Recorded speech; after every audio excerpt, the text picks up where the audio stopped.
التوتر يا بابا. يا بنت اهدي يا بنت، توترتني معاك.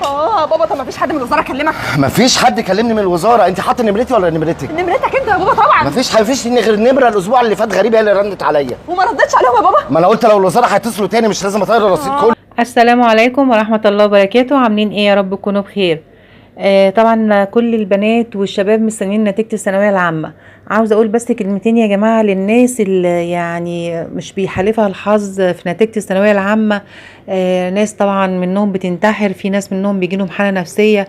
يعني هي مش مستاهلة. اللي ربنا كاتب له ينجح السنة دي هينجح، واللي ربنا مش كاتب له يا جماعة يبقى ان شاء الله السنة الجاية يعوضها. لكن انك تسيب لأمك او ابوك يعني اوجاع ان انت تنتحر او يجيلك حاله نفسيه بسبب الثانويه العامه، فبالتالي الكلام ده حرام، ويعني كمان الف حرام. تعالوا بقى يا جماعه نشوف محمود السيد. طبعا عمل الدور حلو جدا جدا، والشابه بسمة عملت الدور معاه حلو قوي قوي. وعاوزه اقول لهم بالنجاح والتوفيق ان شاء الله. ويعني عاوزه اقول كمان لكل اللي نجحوا في الثانويه العامه الف مبروك، واللي ما نجحش يا جماعه ان شاء الله ينجح السنه الجايه ويعوضها. وتعالوا نشوف مع بعض محمود السيد والشابه بسمة. انا خوف يا بابا اطلع ال10 مقرر ال11. مش مهم، مش انت مقفله؟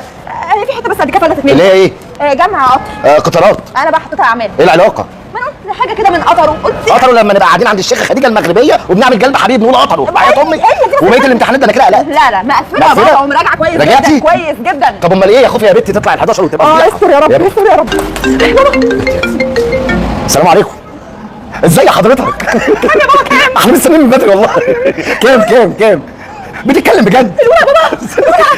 عشان بس الكلام ما يتغيرش، عشان احنا بنفرح بجد.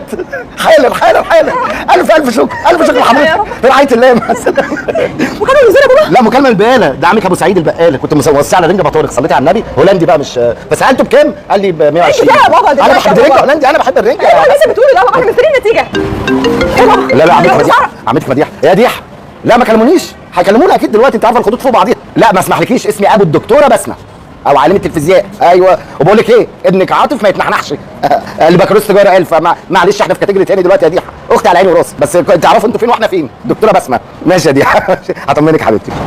ما تخش على اللينك. دخلت بابا مش راضي يفتح. مش راضي يفتح؟ انت قافله اساسا. طب انا هفتح عين الداتا بابا، ما نروح في مكان فيه واي فاي ونبقى نفتح. مستقبلك يا معفنه، مستقبلك يا رمه. طب ما تبقى تفتح من عندك انت يا بابا. ما اعرفش، انا تليفوني مسقط الشبكه من دلوقتي. اتصلوا الغير كنتوا معايا. استر يا رب. يا بابي اهدي يا بابي، صحتك ما توتريش نفسك. بعدين العشرة من 11 من 12 بابي فخور بيكي. انا خايفه يا بابا على مجهودي. وبعدين البنت في الاول وفي الاخر ملهاش غير بيت جوزها. ايه؟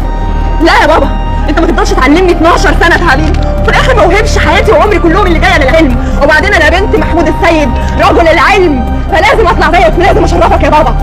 ايوه هو انا اساسا دبلوم يا بابي وصلت، يعني انا يعتبر معايا اعداديه، بس انت بنت محمود السيد. ايوه يا بابا. الو عم احمد فراش، انت عليكي فلوس من المقصف ولا حاجه؟ لا يا بابا يعني وهي الدنيا يعني طارت حاجه. الدنيا طارت واكل على الراجل فلوس. لو في فلوس على البوزو او حاجه او البسكوت النتيجه معاك. النتيجه معاك يا عم. طب هم سايبين لك انت النتيجه ليه يا عم احمد؟ طب طمني. نجحت يا عم. جابت كام بقى؟ 51 ايه دي فاتوره غاز ولا؟ ايوه يا عم احمد، انا نجحت سمعتها 3 مرات. جابت كام بقى؟ انت عايز 51 جنيه حلاوه؟ ليه ما ممكن اديك 60 يا عم احمد. بتتعصب عليا ليه؟ ما انا مش فاهمك. جابت 51 من مين؟ هي ليها باقي 100 سايبه لك ال 51. جابت 51%؟ بس ما جابت 51%؟ انا هحدف راسي. لا احدف، ده انا هحدف. انا هحدف. مش هتصحابي ده انا هديك يا بابا عليك في المنشط. عملتي ايه؟ انا شايفه ان احنا نعمل تظلم. انا عارفين الكل. عملت ايه في الجيولوجيا؟ كتبت عن ينابيع مصر. كتبتي عن مين؟ ينابيع مصر. هي مصر فيها فين الينابيع دي بتاعت مصر؟ ما انت عارف ما بعرفش اوصف. ما فانت سبتها لهم هم يدوروا عليها. لا كان في المنظره في سيدي بشر في المنظره وسيدي بشر ميامي فيها ينابيع. دي رحلات اليوم الواحد في المنظره وسيدي بشر. عملت ايه في الكيمياء؟ لا انا كتبت ان الكيمياء مضره بالصحه. الكيمياء مضره بالصحه؟ انت قصدك على الكيمياء اللي بتتلف في سجارتين فانت قلت لهم يعني انا ما خسرنا فيك دلوقتي اعمل فيك ايه؟ ايه اديني رقم المدرس اللي كنت بتراجع معاه وبقول لك انك مقفله عشان امسح بكرامه الارض. ما انا كنت براجع مع مدرس. كنت بتراجع مع خنفسه؟ مع ام زينب اللي تحتينا يا بابا. ام زينب؟ اللي هي ما بتفكش الخط، اللي عندها 75 سنه. كنت بتراجع معاها الفيزياء والجيولوجيا. ايوه عشان كان دايما بتقول لي ان انت ذكيه جدا يا ابله بسمه. فعشان بتقول لك يا ابله بسمه فانت كبهيمه مش لاقيه حد ابهم منك، فانت بقى عايزه تراجع مع اي حد يقول لك انت ذكيه جدا. انا بهيمه بابا؟ لا جاموسه. على حسب الجاموسه على غبائها قالت انا كده بنطح هكسر دماغك دلوقتي. يا بابا بصراحه مش فاهمه انت بتعصب نفسك ليه؟ مش قلت يا بابا ان البنت مالهاش في الاخر الا بيت جوزها؟ انا عايزه جوزي. يا ناديه حضري لي فرقين للخرزان عشان هحرقك انت وبنتك. حالا. الو يا خالو انا نجحت يا